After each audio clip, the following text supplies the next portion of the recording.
Welcome to the Deep Dive, the show that cuts through the complexity to bring you the insights that truly matter. Now, if you're a business developer, you've undoubtedly encountered that classic sales mantra, always be closing, ABC. Oh, yeah. It's everywhere. It's practically gospel in some circles, right? Yeah. You might even conjure images of intense sales meetings, the constant drumbeat to push for the deal. It has this undeniable traditional pull, promising relentless drive and supposedly results. Supposedly being the key word there sometimes. Exactly. But here's the thing. How truly effective is that constant pressure to close when your real mission, your core purpose, is development cultivating deep, strategic, long-term relationships? It's a fundamental mismatch, isn't it? Totally. Imagine you're aiming to forge a high-value, lasting partnership with a potential client. You wouldn't just walk in, offer a handshake, and immediately pivot to signing contracts, would you? Hopefully not. That sounds disastrous for anything complex. Right. That approach might work for a quick, low-stakes transaction, a one-off product sale, perhaps. But when you're looking to truly understand intricate needs, integrate complex solutions, and build a strategic alliance, that always be closing mindset, for all its legendary status, can actually be a significant hurdle. A major hurdle. It risks eroding trust before it even has a chance to form, and more often than not leads to a ton of missed opportunities. You said it forces a transactional interaction onto a scenario that desperately needs a relationship. The core problem is that while always be closing absolutely has its rightful place in specific, often high-volume sales contexts, for the nuanced strategic role of a business developer, it can be profoundly counterproductive. It really can. It makes prospects feel like they're merely another number, another target to be converted. Fundamentally, it misunderstands the longer, more intricate game that business development is designed to play. Just doesn't fit the BD role. And this is precisely where we need a paradigm shift. What's often overlooked with the traditional always be closing approach is its inherent neglect of the human element, the actual psychological journey a prospect undertakes. Right. It ignores how people actually make decisions. Exactly. It tries to dictate a timeline rather than respecting the organic pace of trust and intent development. So instead of a blunt instrument, we're going to dive into a more strategic and, importantly, a science-backed approach. Okay, I'm intrigued. We're talking about the nurture intent cycles of engagement, or as we'll call it, the NICE method. Its core idea isn't about the immediate close. It's about systematically and incrementally building a prospect's intent and, most crucially, solidifying that foundation of trust. Nice. I like the acronym. And this isn't just a clever acronym. It's firmly rooted in established behavioral science principles, specifically consistent with the renowned Fogg behavior model. So there's real substance behind it. Okay, let's unpack this with purpose. Our mission in this deep dive is to meticulously explore the NICE framework, step by step. We're going to dismantle its foundational gears, understand the subtle yet powerful art of its triggers, and map out its 3 crucial value exchanges. Sounds good. Let's get into it. By the end of this, you, our listener, will walk away with actionable insights, rigorously backed by behavioral science, that can completely transform how you approach prospect engagement. You'll learn how to genuinely nurture those high-quality prospects, ensuring you're cultivating a relationship, building genuine momentum, and not just chasing a quickly diminishing transaction. Fundamentally shifting perspective, that's the goal. Get ready to fundamentally shift your perspective on how effective business development truly happens. Ira. Beyond most ably's be closing, the NICE paradigm shift for business development. So we're starting with a fundamental reevaluation of what business development actually is at its core. From the material we've explored, there's a really bold and important statement that sets the tone immediately. Business developers are not salespeople. That's a strong statement. Necessary, though. It continues. Our mission isn't to convert anyone into a customer. Our mission is to find and nurture high-quality prospects. That's a massive distinction, isn't it? It immediately reframes the entire purpose. It absolutely does. And grasping this distinction is critical for any serious business developer. If we connect this to the broader landscape of how companies go to market, the always be closing mentality is intrinsically designed for conversion. It inherently assumes the prospect is already at a stage where a direct push for commitment is not only appropriate, but expected. Right. It assumes they're ready to buy. Exactly. However, for business development, particularly when dealing with complex solutions, innovative services, or forging high value strategic partnerships, that's rarely the initial starting line. Business developers are typically operating upstream from the traditional sales cycle. Way upstream sometimes. They're initiating relationships, often identifying latent needs that the prospect hasn't even fully articulated, and collaboratively working towards solutions that might not even exist in a prepackaged form.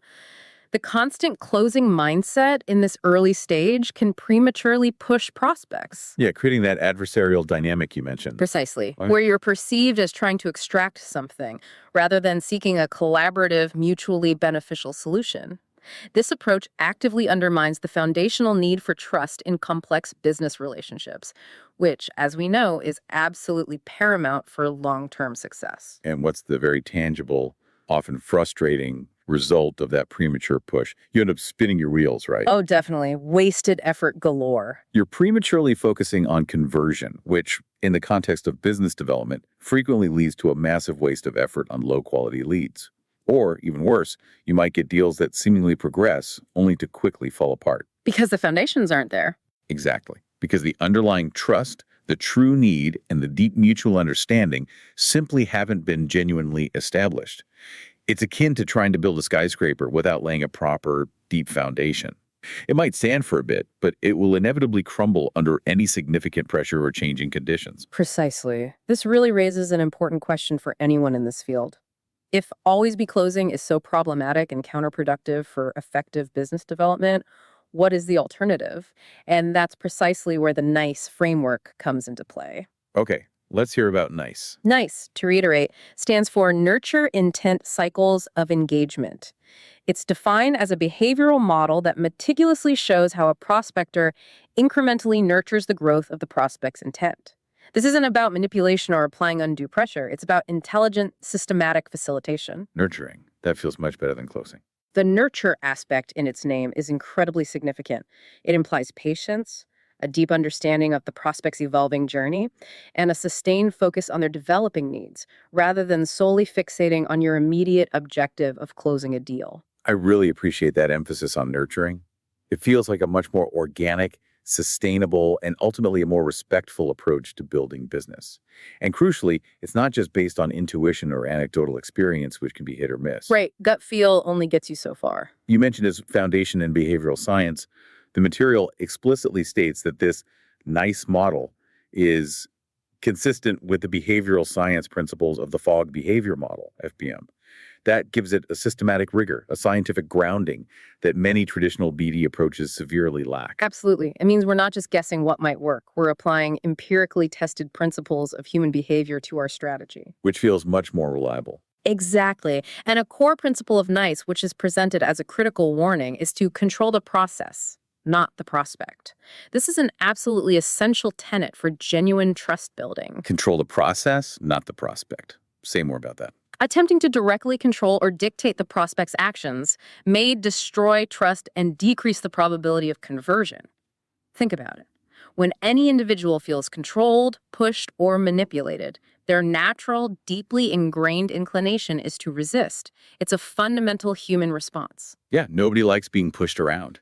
Instead, the business developer's focus within NICE shifts entirely to controlling the process of engagement, the carefully assigned sequence of interactions, the specific value offered at each stage, the insightful questions asked, and the environment created.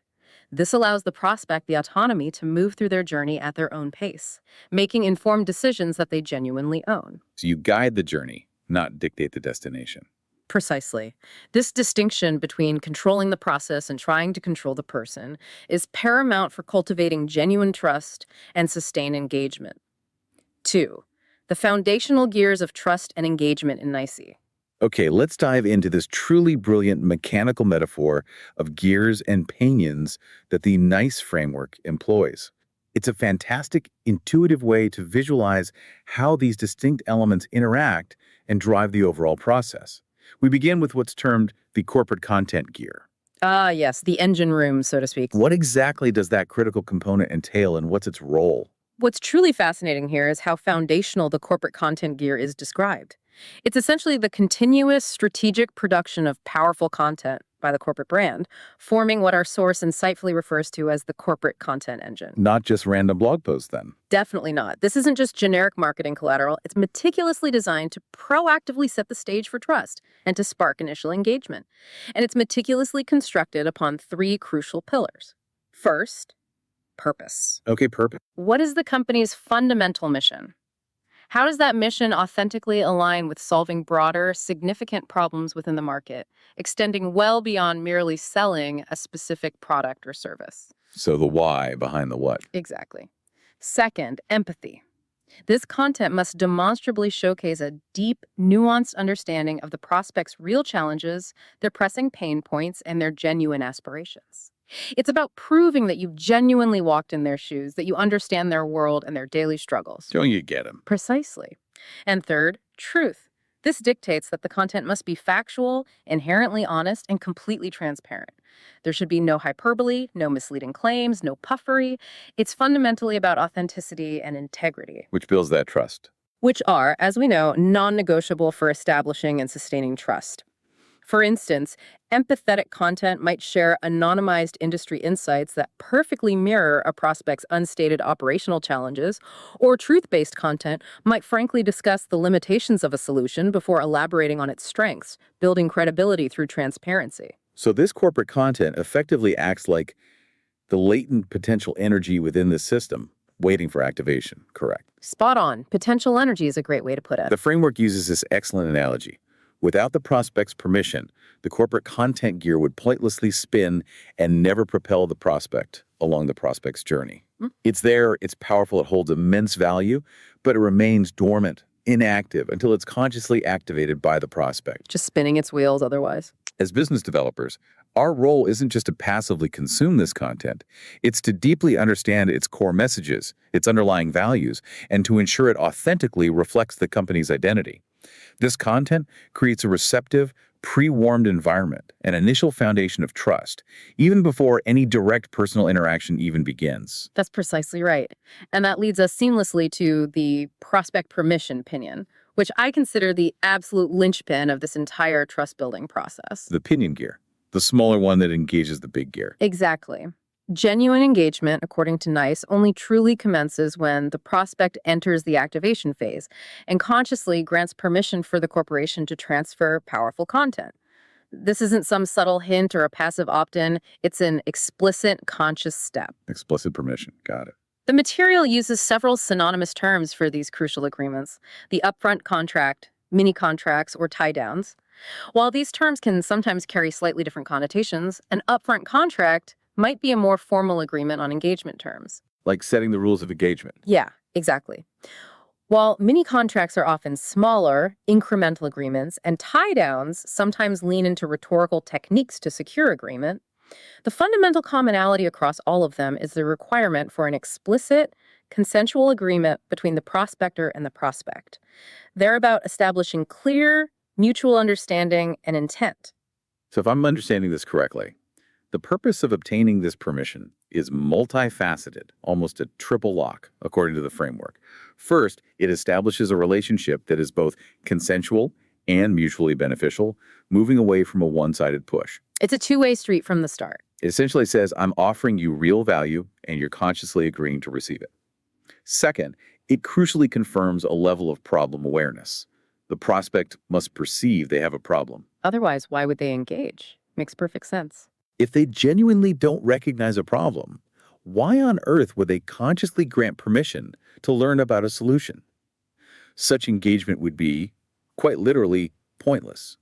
And third, it confirms that the corporate purpose is aligned with their extrinsic requirements. Alignment is key, always. If that fundamental alignment isn't present from the outset, the framework explicitly warns that engagement is pointless. This is absolutely critical for avoiding wasted effort and resources further down the line. You're not just securing a yes to keep talking, you're securing a yes to purposeful, aligned engagement. Your interpretation is spot on. And this directly brings us to a crucial concept the framework introduces to safeguard the business developer: avoiding the sucker cycle. A sucker cycle, that sounds It painful. really resonates, doesn't it? It's defined as When you give value to prospects and get nothing in return. I've personally witnessed countless business development teams, and honestly, even myself earlier in my career get caught in this trap. Been there, done that, Right. fortunately. You're constantly delivering valuable insights, offering consultations, investing significant time and intellectual resources, only to find the prospect isn't reciprocating in any meaningful way. It's draining, inefficient, and demoralizing. Totally.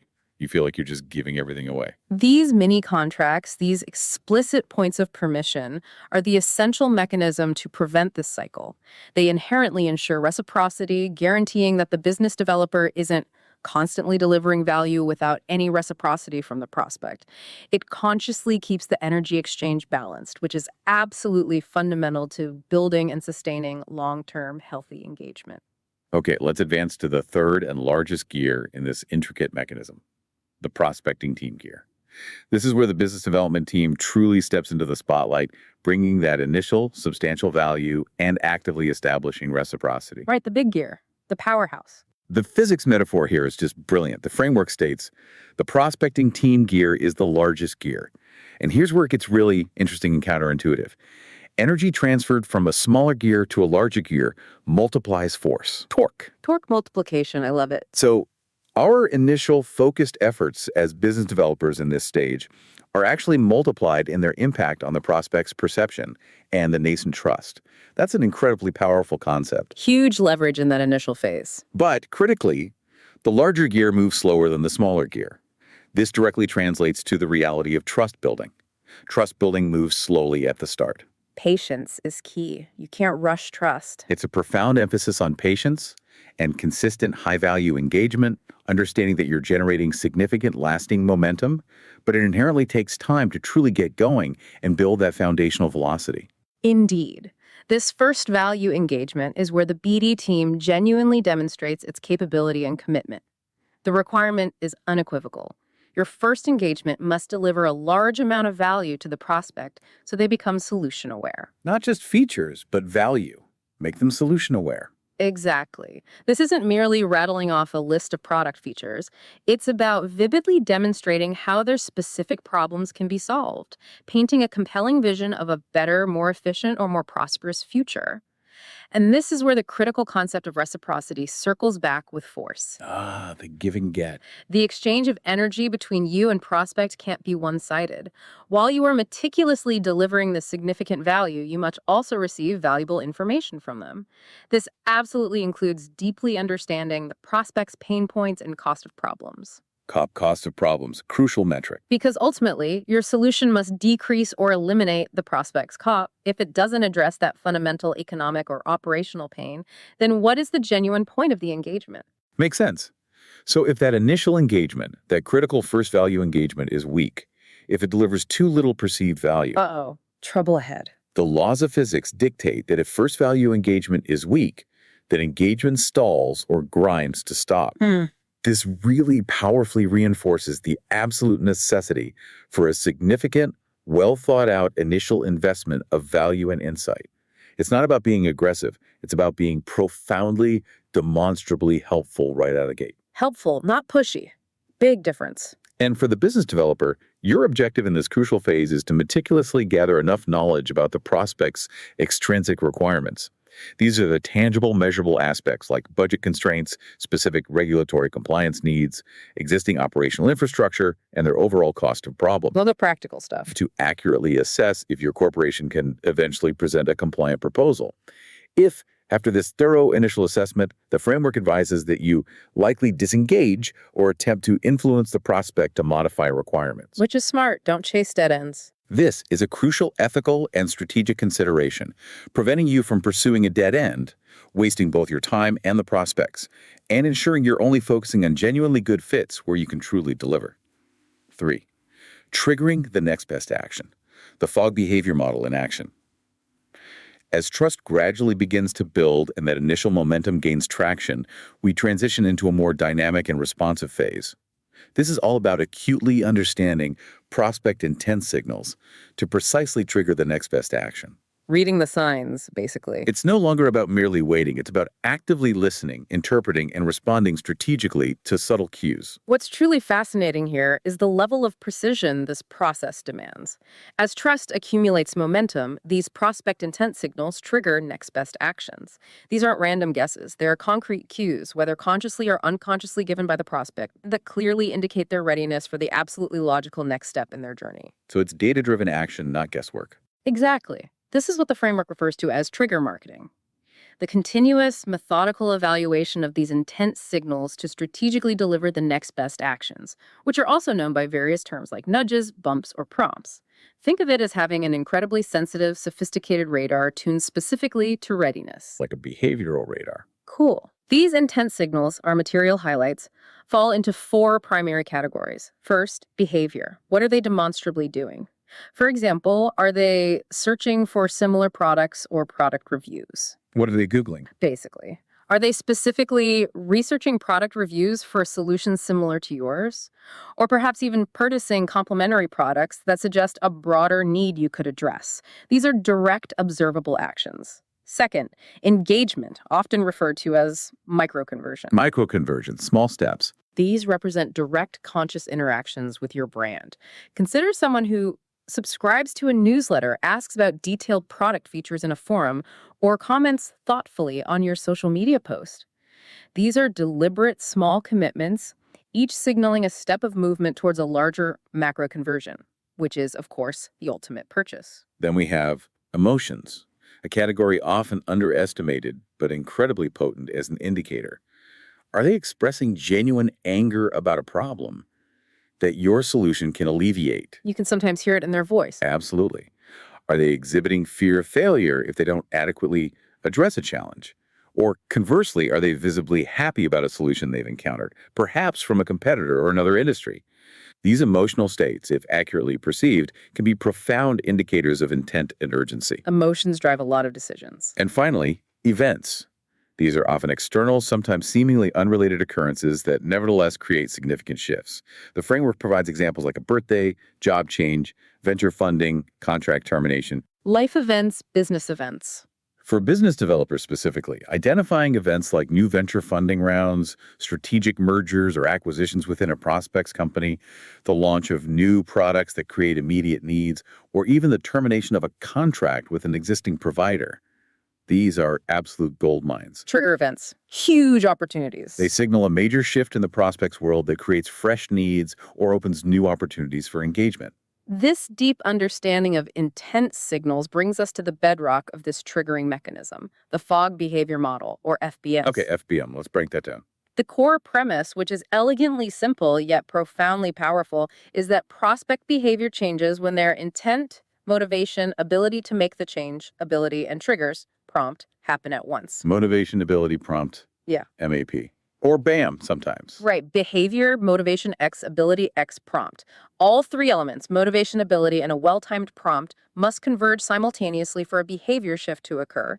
If a prospect possesses high motivation but currently has low ability, they won't act decisively. Stuck. Can't do it. If they have high ability but are experiencing low motivation, they similarly won't proceed. Also stuck. Don't want to do it. And critically, even if they possess both high motivation and high ability, without a precise prompt or trigger, they might simply delay, procrastinate, or get sidetracked. This model helps us precisely diagnose why a prospect isn't moving forward. So, based on this highly practical FBM, the NICE framework precisely defines three distinct categories of triggers, each designed to be applied strategically based on the prospect's current state. First, we have sparks. Sparks. Okay, what do they do? These are deployed when the prospect has low intent and high ability. They could act, they possess the means or resources, but they're simply not motivated enough, perhaps complacent or unaware of the urgency. Got the ability, lack the motivation. In this scenario, the business developer's action is to increase prospect motivation by highlighting prospect pain points. You need to reignite the perceived problem, emphasize its impact, and underscore the escalating cost of inaction. Remind them why they should care. An impactful example here might be sharing a personalized ROI calculator that quantifies the financial cost of doing nothing for their specific industry. Or perhaps a provocative industry report that clearly highlights an emerging competitive threat they might not yet be addressing. implicitly stressing the missed opportunity or future risk.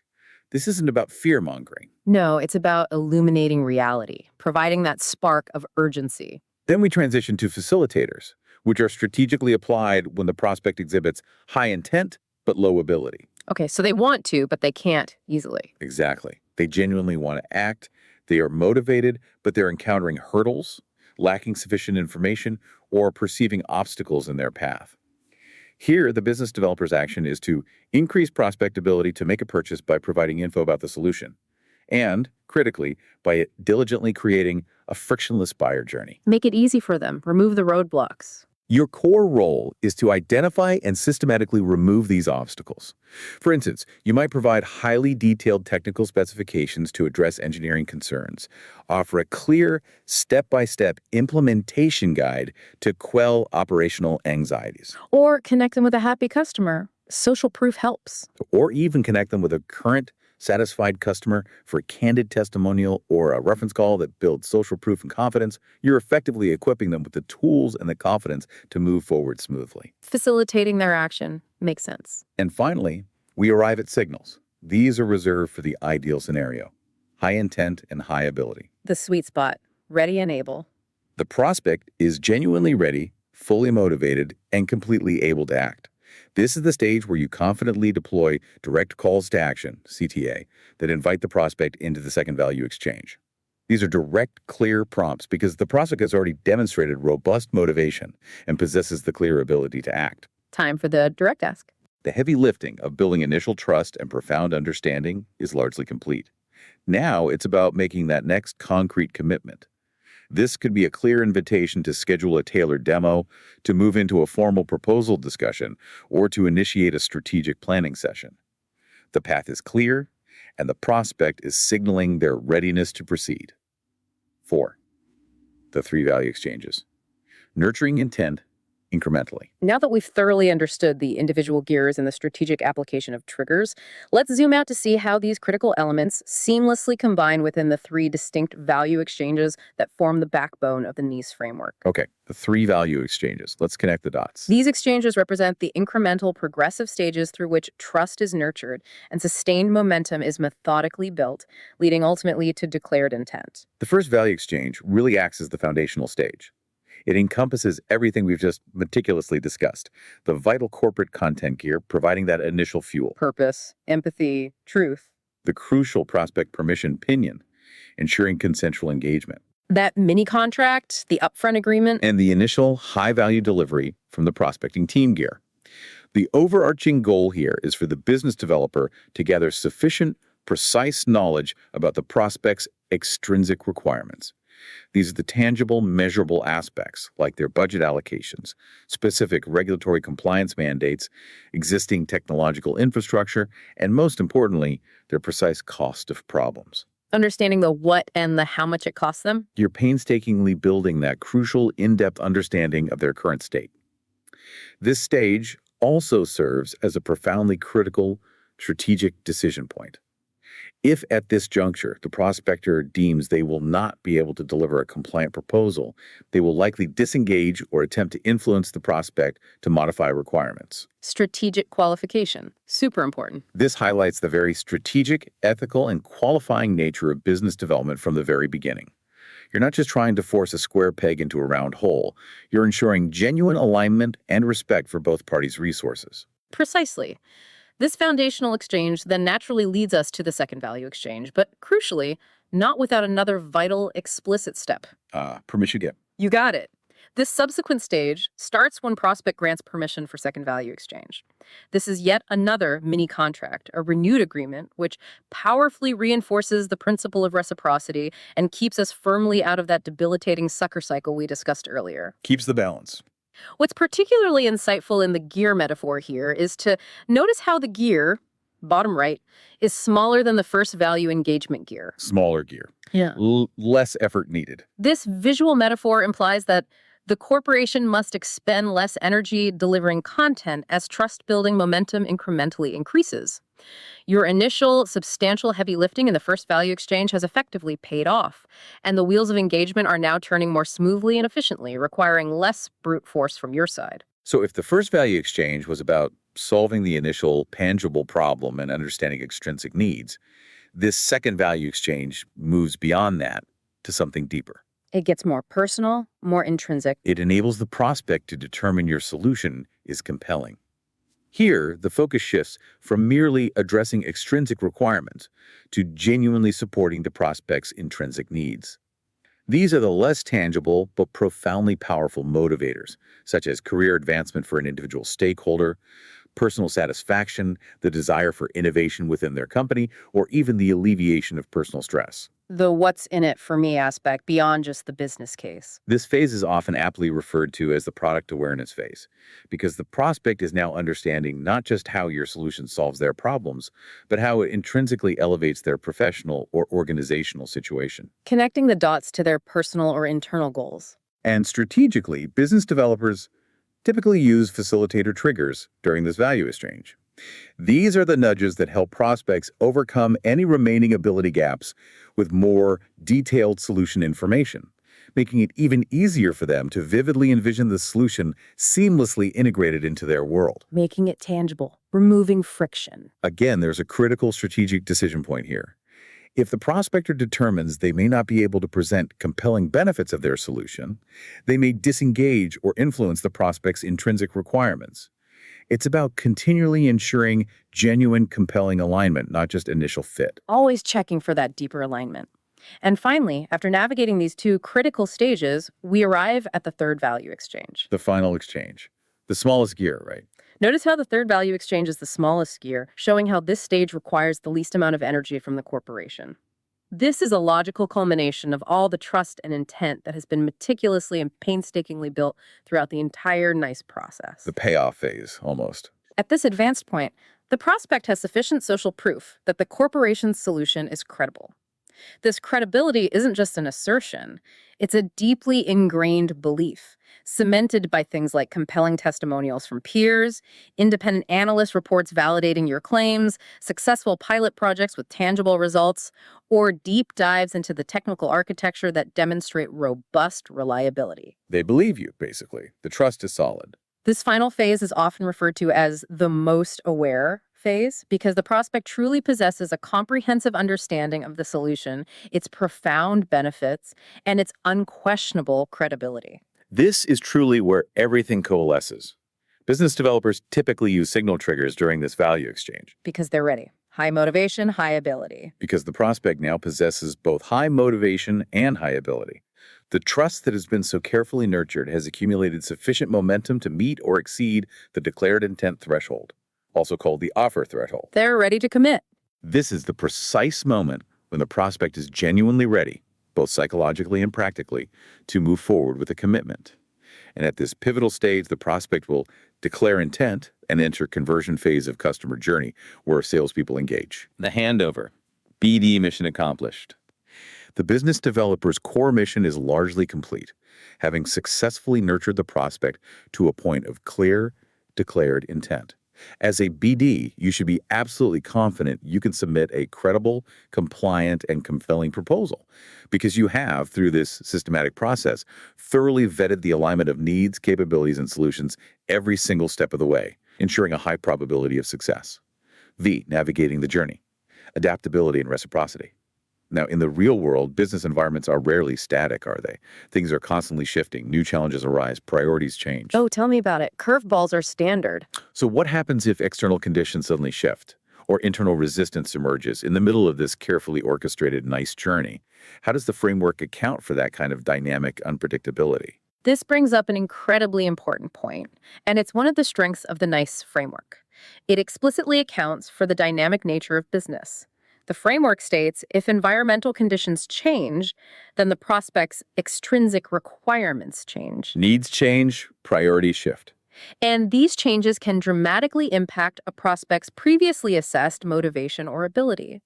If this occurs, say, a new budget constraint is imposed, a key stakeholder leaves, or market conditions radically shift, then the corporation must shift back to a lower gear in order to maintain sufficient trust-building momentum. Shift back down, so regress almost. Not regress in a negative sense, it's a strategic adjustment. This isn't a sign of failure or giving up. It's a sophisticated recognition recognition of the need for strategic adaptability. The framework provides a fantastic illustration. If the prospect starts to face uphill resistance from their CEO about a possible purchase, then the corporation must shift back to a lower gear to avoid stalling or grinding to a halt. Oh, okay, so you meet them where they are now. Exactly. This means revisiting earlier stages, re-engaging with content or value exchanges more appropriate for an earlier phase, perhaps addressing new pain points that have emerged, or rebuilding aspects of trust that might have been undermined by this internal resistance. It's a powerful acknowledgement that the journey is rarely linear, and proactive flexibility is absolutely paramount. That makes profound sense. You can't just keep pushing a signal trigger when suddenly there's a major new obstacle or a significant shift in the internal landscape. You need to gracefully revert to a spark to reestablish motivation, or a facilitator to help them overcome a new capability gap. Precisely. Adapt the approach to the current reality. And this crucial concept of adaptability naturally brings us back to something we touched on earlier, a concept so vital it bears revisiting, avoiding the dreaded sucker cycle. Absolutely. The sucker cycle is, quite frankly, a massive drain on a business developer's most precious resources: their time, their energy, and their mental fortitude. It's exhausting. I've personally seen teams spend months, sometimes even a full year, essentially acting as free consultants, tirelessly delivering value and insights, constantly hoping something would eventually stick, only to eventually realize the prospect never had genuine intent or the capacity to reciprocate. You invest so much Yeah. for nothing. It's not just inefficient, it's genuinely soul-crushing for the business developer and a colossal waste of corporate resources. That's precisely why the prospect permission pinions and those proactive mini contracts are consistently emphasized throughout the entire NICE framework. They're the guardrails. They're not mere formalities at the very beginning of an interaction. They're critical ongoing guideposts in the continuous value exchange between you and the prospect. They serve as your explicit protection against constantly delivering value without any meaningful reciprocal commitment from the prospect. Without them, you risk a perpetually one-sided effort, The sucker cycle strikes again. which is not only incredibly inefficient, but ultimately detrimental to building real, sustainable trust and fruitful relationships. Exactly. This continuous, explicit reciprocity isn't merely about avoiding wasted effort and emotional burnout. It's fundamental to building genuine, lasting business relationships rooted in mutual respect, shared investment, and tangible value for both parties. It's partnership, not just prospecting. It transforms the entire interaction from a stressful chase into a truly collaborative journey where both sides are investing, both are gaining valuable insights, and both are moving forward together towards a shared beneficial outcome. And that truly is what high-value business development is all about. Outro. Okay, let's unpack this fantastic deep dive and distill our top 3 most impactful takeaways from our exploration of the NICE DA's framework. All right, the key points. First, for every business developer listening, you need to fundamentally shift your mindset. Consciously let go of the ingrained always be closing mentality. Ditch the ABC for BD. Instead, embrace the nurture intent cycles of engagement, NICE method. Focus intently on controlling your process and systematically building trust incrementally, rather than attempting to control or pressure the prospect into a premature decision. It's a profound paradigm shift from transactional thinking to relationship-centric strategy. Couldn't agree more. Second, embrace permission and reciprocity at every single turn. Actively leverage upfront contracts and mini contracts at each critical stage of engagement. Get those agreements, make them explicit. These aren't simply bureaucratic steps. They are truly critical guideposts that explicitly ensure a mutual exchange of value, powerfully preventing you from falling into the unproductive sucker cycle. This deliberate approach fosters genuine collaboration and ensures that your valuable efforts are consistently reciprocated, building a balanced foundation. And third, strategically trigger engagement. Utilize the powerful fog behavior model to keenly understand your prospect's current motivation and ability. Understand the MAP, motivation ability prompt. Apply sparks when they demonstrate low motivation but high ability. Use facilitators when they have high intent but are encountering low ability or obstacles. And deploy strong signals when they are truly ready, possessing both high intent and high ability. These precisely targeted triggers will masterfully guide your next best actions and smoothly advance the prospect through the 3 distinct value exchanges, optimizing your impact at every stage. Use the right trigger at the right time. So consider this provocative thought for your own practice. If building trust is fundamentally a matter of physics, where you're multiplying force and generating maximum torque through larger gears at the very beginning of the engagement, then systematically reducing the energy required as momentum and trust naturally grow. That gear analogy again, it's so good. How might you audit your current prospecting efforts? How could you strategically reallocate your most precious resources, your time and energy, to ensure you're generating maximum torque when it matters most, and then gracefully and intelligently shifting gears when those unpredictable environmental conditions inevitably demand it? Where are you putting your energy now versus where should you be putting it? What long-standing assumptions about hustle versus nurture in business development might this profound shift in perspective challenge for you personally? Truly powerful questions to ponder and apply, for sure. Thank you for joining us on this enlightening deep dive into the NICE framework. Yeah, thanks for tuning in. We genuinely hope these insights, rigorously backed by behavioral science, empower you to transform how you approach business development. Go forth, nurture those connections, and build something truly lasting.